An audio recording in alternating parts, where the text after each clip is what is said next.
I'm Rick Berkey alongside with the head coach Sparky McEwen. We'll talk Davenport football for the next half hour or so. We'll talk about last week's tough loss up in the UP in Marquette against Northern Michigan. We will also look ahead to this Saturday's game at Ferris State, another tough non-conference matchup because it is a strange schedule this year. We'll talk about that. Also, a special guest joins us, senior wide receiver Journey Sloan. Young man who played his high school ball not far from here at all. Had a fine game for the Panthers on Saturday.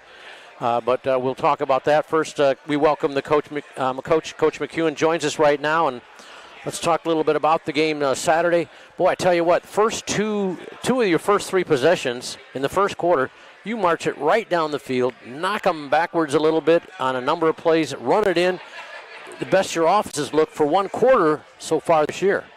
Yeah, we were excited about the start that we had, and but as you know, it takes quarters. But we came out. We truly felt like we were some things in the passing game that we could take advantage of, and I felt like our quarterback at the time and our receivers did a great job. But obviously, you can't do that if your line's not protecting well, and they were protecting well. So we got up to a good start. We felt good about things, and obviously, you got to stay consistent. And we didn't stay consistent, and to Northern Michigan's credit, they were able to pull out the victory. You know, one of the things that you talk about, again, it's a constant challenge to try to get better in many ways. One of the things that you did make progress on on Saturday was your balance. You were almost 50-50. 299 yards, so 300 yards is not what you want to get total-wise, but at least it's balanced. You were almost 50-50 rush and pass. Yeah, we talk about that often as a group that, we would love to see balance with the run game and the passing game. And, if you're doing that, obviously it's tough, for a defense to get a beat on you, So it was a strange game. The flow of the game was one of those games where, we really felt like we had things, that we could have taken advantage of. And then obviously here comes a big penalty, whether it be a holding or procedure call or, something that would always, kind of derail us in the successes that we were having on the drive. And the stuff that you just can't do, we talk about it as a team. And it was almost a mirror image with our defense. Here's a great opportunity to do some things, and we knew this is going to be a pretty physical group that we're playing against, and, as advertised, they were. We didn't tackle very well. We missed 30 tackles, and that was really frustrating for us. And these are things that, obviously as the season goes on, we're just going to have to get better at. You mentioned the penalties. I was going to bring that up. 7 penalties for the game. Not good, but not a terrible amount, but the timing of them just seemed to be at the worst time when you did get the penalties. I mean, that's so true. In that second to the last drive, we had a discipline foul. We had a personal foul on, one of our linemen, which you just can't do that. And it was very unfortunate because it was a drive killer, for us. And it just puts you in a situation that it just makes it tough to come back from, especially when you're playing against, a good football team. Seth Octa had his best running game of the season, and you've been hoping to, get that young man healthy and back, and I thought he made some strides Saturday towards that. He did a good job. This is the best backfield that we've had since I've been there, at the school, and we're excited for that group, and we're fortunate to have some good receivers as well. We just have not been able to consistently put it together. Those first 2 out of 3 drives, obviously, man, it was something that we feel like we could do, and then, all of a sudden, the inconsistencies, jump on our back, and for whatever reason, and, those are mistakes that you can't have when you're playing, against a squad that's well coached, as the Wildcats. Roy Livingstone got 5 passes, but you started doing a couple pop passes, just trying to get that ball in the hands of your playmakers, right? That's the key. Like I was saying earlier, we've got guys on our roster talent-wise that I really feel, that could compete against anybody in our conference. And our job is to, scheme guys and get the ball into these players' hands. These guys have proven since, in the spring, that they're capable of being explosive. We've had in the last 5 games, we've had 4 different leading receivers, for us, from Blankenberg to Phillips to Sloan to Livingston. So we've got some weapons. And we just got to make sure that, we take care of the football and obviously stay away from, the penalties. You mentioned Amonte Phillips. In the spring ball, he was a legitimate deep threat.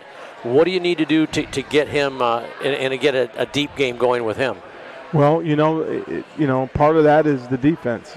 Teams have been doing some different things to him, and then, to their credit, the defense plays a part in that as well. But then on our end, there's been some communication failures between him, and our quarterbacks. They got to get on the same page. If we get those guys on the same page, when we played Truman, he had 13 targets. 13 targets is a lot of targets for a receiver. And obviously teams now see that, we want to get the ball to him, so they do different things to him. And to the credit of the last 2 opponents, they did a really good job of keeping the ball out of his hands. And then, he's been a little banged up. So when you don't practice as much, these are the type of things that happens. We touched on this a little bit. Does it take a little sting off knowing that this was a non-conference game, even though it's a conference foe, and that you will get to play them again at our place when it will count in the league standings? Well, Rick, you've been around me long enough. I understand, truly the logistics of the meeting that we just took place between us and Northern, and that was a scheduled non-conference game, and the next time we see them, it's a conference battle. But my players, if you ask each one of them, they will tell you, I don't care anything about that stuff. It's about going out and performing and having successes, every play, every quarter, for 4 quarters, playing hard, being consistent, being tough. These are some of the things that, we'll show glimpses of all those type of characteristics, and then we'll take a play or 2 off. You can't do that if you want to be successful at this level. Linebacker Elise Ambassi, who was on the show last week, really started to make his presence felt, I think, overall, as far as he was actually, I think, impacting what they were trying to do defensively. He's been playing extremely well for us. He's playing at a high level. His speed, his power, his athleticism, it definitely causes some issues for the opposition. We just got to keep him healthy, because he's key. He did get banged up a little at the end of the game. Is he okay? He came back in, I saw. Yeah, he did get banged up, but at this level, guys are going to play a little banged up anyway. But we got to keep him healthy, and because, man, he's such a joy to have, not only as a physical force, but as a leader on our team. You can see that on the sideline as well. Well, just before we take a break here, we're going to bring out Journey Sloan, your wide receiver from East Grand Rapids. Tell us a little bit about Journey and what he's meant to your program. He had a nice game with 4 catches and 68 yards, season highs for him. We lost Journey at one point this year to an ankle injury, and we really felt the loss of him, on our offense. Here's a young man. He's paid his dues. He's extremely, extremely intelligent, as a football player. Here's a young man that, our players look up to. They voted him as a captain of our team.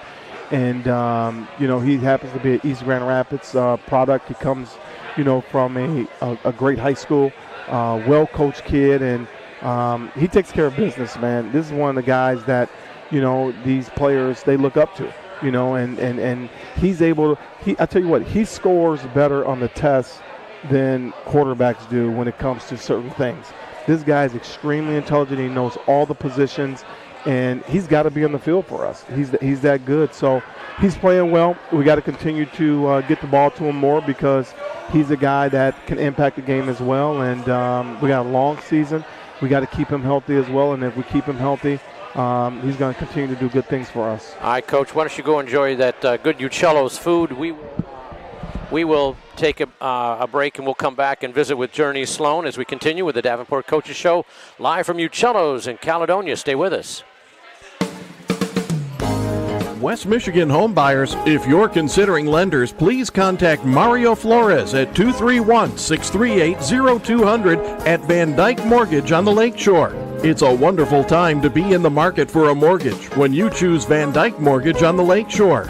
Van Dyke's loan experts know how to help you prepare and help you get approved. Don't wait for the market to be perfect. Start your planning with Mario Flores, branch manager at Van Dyke Mortgage on the Lakeshore.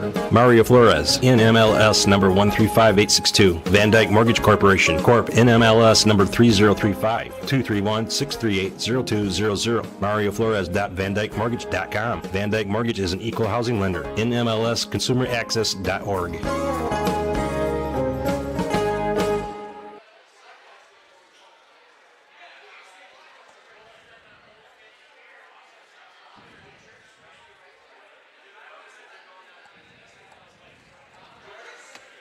DeAndre pump fake. He throws over the middle. Caught by Journey. Another first down. Down to the 10. Keeps the legs driving. First and goal, DU. Journey Sloan having a ball game here for DU in this first quarter. And with that highlight from Saturday, Journey Sloan joins us right now after a season best 4 catches for 68, at least in the fall season it was, season highs. And Journey, and not only that, 22 yards, they're called yaks, yards after contact. That was, say, you were breaking some tackles out there. Yes, sir. Felt pretty good there, did it? Yes, sir. Okay, now, again, what was going so well? I know we talked with Coach a little bit how things changed after that great first quarter, but why was it clicking so well in that first quarter, do you think? We just locked in as a team. Sometimes it takes that, but you cannot start off slow. We really locked in, focused on our opponent, focused on ourselves, and fixed the things that we needed to fix.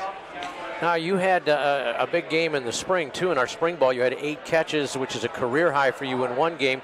What was it like playing ball in the spring? Because I don't think you've done that before in your career. No, sir. It was a little bit different, but it was good to play ball again, especially with the situation we were dealing with life. You know. Yeah, we didn't know if we could play at all, right? Right. So it was good to get that head start, get our feet wet a little bit, and see what we were about. You were a very outstanding high school wide receiver at East Grand Rapids High School. You played for Peter Sturzma, a terrific coach, 3 years all-conference there. What do you recollect about your East Grand Rapids days and playing for Coach Sturzma and how it prepared you as a college player? He was a guy that taught life morals. So it was really good to play under him and learn discipline, accountability. Like I said, life morals is some of the same things that Coach Sparky preached today. So, you know, it was just good to actually have a head start on some things that some guys don't get to learn early in life. Coach mentioned how intelligent and bright this young man is, and he's already got his degree. You already got your undergrad in sports management, sport marketing rather, but you're going after your master's now in marketing or management rather, right? Yes, sir. Okay, what do you hope to do with that degree? Down the line, I want to look into opening my own business. I grew up in a boys and girls club that I went to every day, so that's kind of something that I want to re-implement somewhere here in the city. You'd like to have some type of program for youth there? Yes, sir. That's great. Where did that inspiration come from to give back like that? My own life. It was something that I grew up doing. I grew up in a boys and girls club where we had people that always came back, and you always, as a little kid, you look up to those guys. So you know that these guys that see you playing college ball, high school ball, and these guys, these different names, they love to hear from you and see things they don't usually get to see.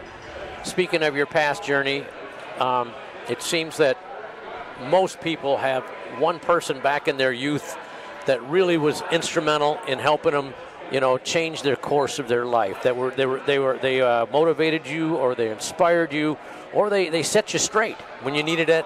Was there somebody in your life and your background that really helped you get going? Mom and dad. Mom and dad. Mom and dad. You got a great family base, huh? Mom and dad. No matter what it was, they made sure I was on the straight and narrow. All right, well, that's fantastic as well. All right, let's talk a little bit about the tough loss there from the perspective of the team. As a player, what were the guys saying after the game and in that long ride home? Because I know it was a long one. It would have been a lot nicer with the win, but it had to be a long one coming home. The best thing about our team is we focus on ourselves. Even though we ended up with a loss, we looked ourselves in the mirror and we came together and talked about what we need to do to get better as a team on and off the field. Specifically, what are the areas that you guys are saying you have to get better at? Continue to stay disciplined. listen to that man right over there and do our job. You know, I was talking with Coach about, I don't know if you could hear it over there, about the penalties, that 7 penalties isn't a terrible amount for a game, but the timing of those penalties just seem to be at the worst times. The worst time, but you had a big play. Nope, take it back. It was the worst time, but you know, we got to work on it. We got to get better. We got to figure out what we can control and control them. What did you do? Let's look at it in your off season this year. With the bonus year you got, right? What did you do in the off season maybe differently, preparing for this season, that you didn't do the first few years at Davenport? I wouldn't say it was a little anything different. I would just say we worked harder on the things that we need to focus on. Being here so long with a lot of guys, we've had a connection, but we had to make that connection stronger. For the new guys, we had to build that connection and make sure they were right there on page with us. Visiting with Journey Sloan, wide receiver for Davenport Senior, already has his undergrad degree, and he's working on his master's right now. Journey, when you're away from football, away from class, what do you do just for your own personal enjoyment? Surprisingly, I'm watching film. I can't get away from football. I love it so much. It's all I know. Coach alluded to that he says you know not only your role and your wide receiver for all the plays, you know everybody else's roles. Yes, sir. That's part of the game. You have to know what everybody's got so that you can help the man beside you. Sounds to me you got the makings of a coach down the road. Have you thought about that at all? Yes, sir. And that was kind of my first take when I got my first degree, and then I moved on and thought I'd get another one and look further in life. If you did get into coaching, which level do you think would fit you right now better? At the high school level or college level? Where would that fit in best for you think? Personally, I believe high school or college level. High school, I love to develop the youth and teach them some things that you don't usually learn in high school, or I love the intensity at the college level too. So I feel like anywhere between there would make me happy. Many teams have you need somebody that can kind of keep the mood light sometimes. Sometimes you got to be serious. Sometimes you need it to lighten up. Who's the guy in the team that seems to loosen things up? Get everybody in a good frame of mind, or maybe share a laugh every now and then. I don't know. Even that head guy right there, he's a very intense guy, and at the same time, he'll have some fun with you, too. He is. He's got a great sense of humor. One of the things a lot of folks don't realize is you go over to a little Pine Island Lake for a retreat during the summer where it's a lot about team and individual bonding. Yes, tell the folks what you do with those and what you get out of those experiences. Different activities, group activities. You work together to challenge each other to compete in different things, water sports, field sports, different things, and you just build this bond, this connection with your team. It's mostly about growing and building with one another. It's competitive, it's fun, but you learn to build with guys that you haven't even met yet. All right, well, that's fantastic. So again, you got a big challenge ahead of you this week with Ferris State, nationally number 2 ranked. You played against them before. Yes, sir. You know what kind of teams you have. What do you expect from the defensive side? Because you're going to be on the offensive side of it. What are you looking for from Ferris this week? They're a good team. Number 1, number 2 in the country. As we all know, we got to focus on us. You can't really focus on what they do. We have to control our own momentum. So, I expect them to do what they usually do, and I just got to work. We got to work to be the best we can be this week. All right. Did they get you some of that good food over there yet? Yes, sir. I pulled you away from it, didn't I? Well, I'm going to get you back to it. Right. Journey Sloan, thanks for joining us. We'll take a break, come back with Sparky McEwen as we continue with the Davenport Football Coaches Show live from Uccello's in Caledonia. Van Dyke Mortgage on the Lakeshore's commitment to finding the right home loan for you is second to none. The experienced licensed team at Van Dyke on the Lakeshore will work hard to give you a smooth and timely mortgage process from application to closing. Mario Flores, branch manager, Van Dyke Mortgage on the Lakeshore, has access to a full range of mortgage products so that you get the right loan with a great rate, looking for, and cost to meet your unique needs. Call Mario Flores at 231-638-0200 today and experience the Van Dyke Mortgage difference. Mario Flores, NMLS 135862, Van Dyke Mortgage Corporation, Corp NMLS 3035, 231-638-0200, marioflores.vandykemortgage.com. Van Dyke Mortgage is an equal housing lender, NMLS consumeraccess.org.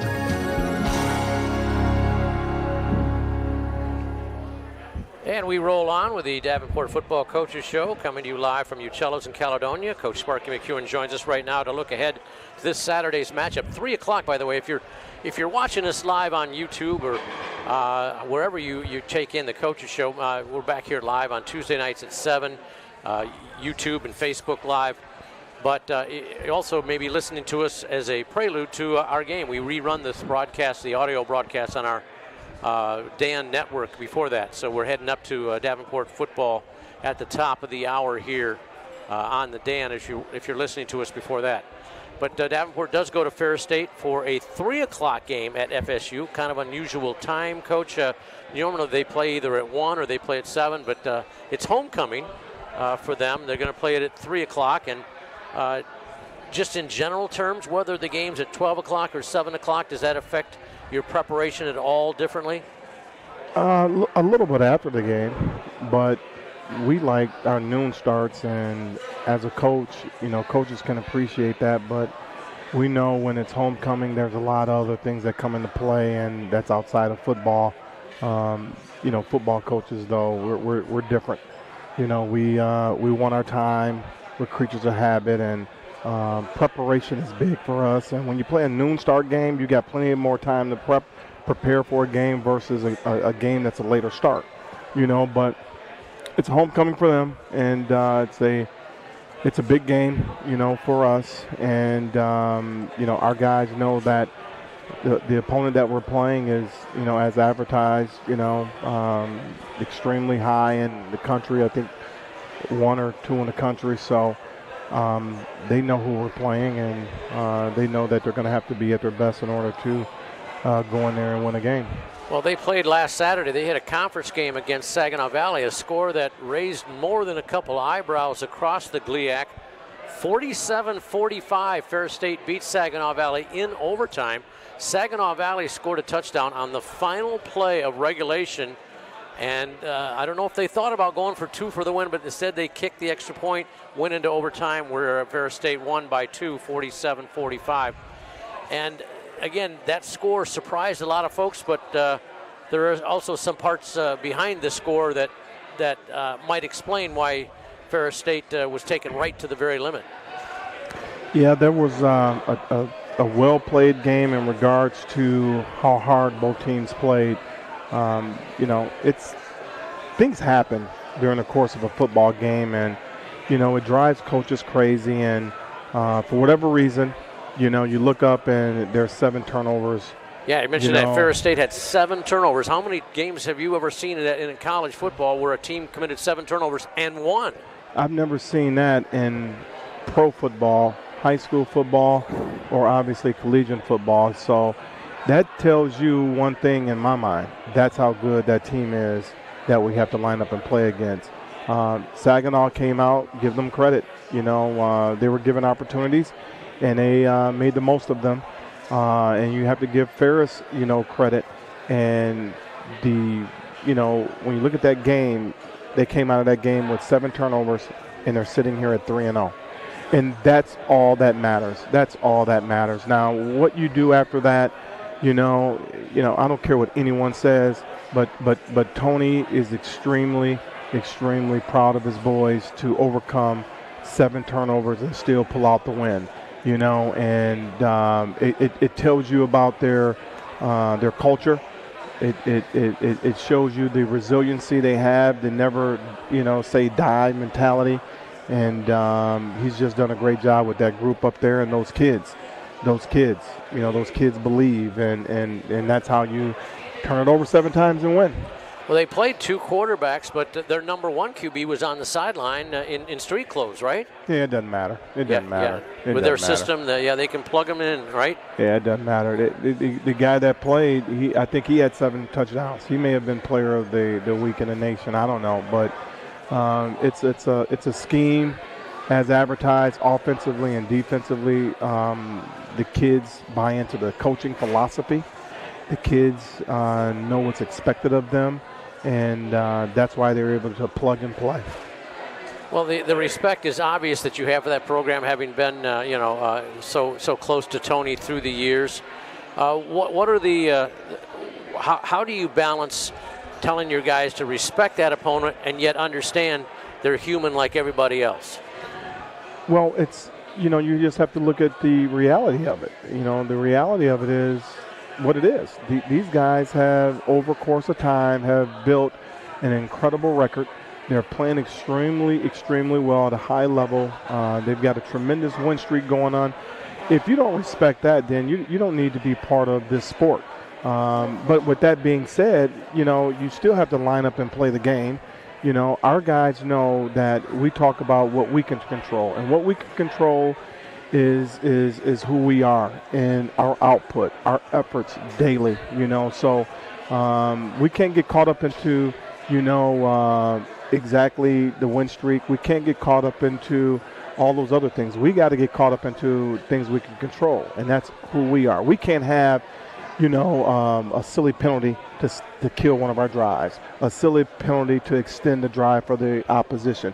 Those are things that we're dealing with, So once we correct some of those things, man, we're going to be, we'll be a tough team, So I talked to the team. We could very easily, based on what you've seen, Rick, and what I've seen, we could very easily be 0-3. Okay, we could, but you know what? We could also be 3-0. Yeah. That line is so thin. Oh, it's so thin, man. And I think those teams that are disciplined, that does things the right way all the time, man. Those are the ones, man, that they figure out ways to win in the end. But I talk to my guys about the football guys. You got to take care of business in this game. Those guys that are disciplined, they will find ways to win the game, and we just got to get more mature. And we just got to figure that part of it out. All right, you mentioned a couple things. Give us another couple keys for your team this Saturday against Ferris State. Well, they're going to have to go in, and obviously we have to execute our game plan. Okay, we have to execute our game plan. If we can execute our game plan, I think it put us in position, to have confidence and to have the ability to, feel good about what we're doing. Okay, the last game, we were awful in third down conversion. The 2 prior weeks were actually pretty good in third down conversion. So all of a sudden we look up, man, and we stink at the third down conversion. You can't 2 for 10. Yeah, you can't win football games that way, because the group that we're going to play this weekend, they're going to possess the ball. It's one of those deals where you want to try to contain them. You can't stop them. That's evident over what they've done over their course of years. But you want to be able to go in and you got to tackle people. We can't go in and have a 30 missed tackle game. We just can't do that. So for us, it's about us. Okay, we need to take care of the football. We need to extend drives. We need to tackle on the other side, and we just can't have the missed assignments that young teams have. How did you come out of Saturday health-wise? Fairly healthy, or you got a few guys that might miss the action this Saturday? We're banged up. We're banged up. All teams are banged up, though. Just like you talked about the quarterback at Ferris, and everybody's banged up right now. But we hope all teams get those kids back, because you want, you want good health, for everyone. You want good health. The teams will go out and execute and play. So we don't get caught up in that either. We get caught up in the game of, who's ever ready to play, that's who's going to play. We're going to get after you, and may the tougher teams win. All right, Coach. Best of luck Saturday. Hope to be talking to you next Tuesday here about a win up in Big Rapids, and thanks for stopping by. All right, that's going to wrap it up for this week's edition of the Davenport Coaches Show from Uccello's in Caledonia. If you're watching us on YouTube or Facebook, make sure you join us back next Tuesday at this same time. If you're listening to us on Magic 104.9, Davenport football is next. Davenport and Ferris State, so stay with us. Go Panthers.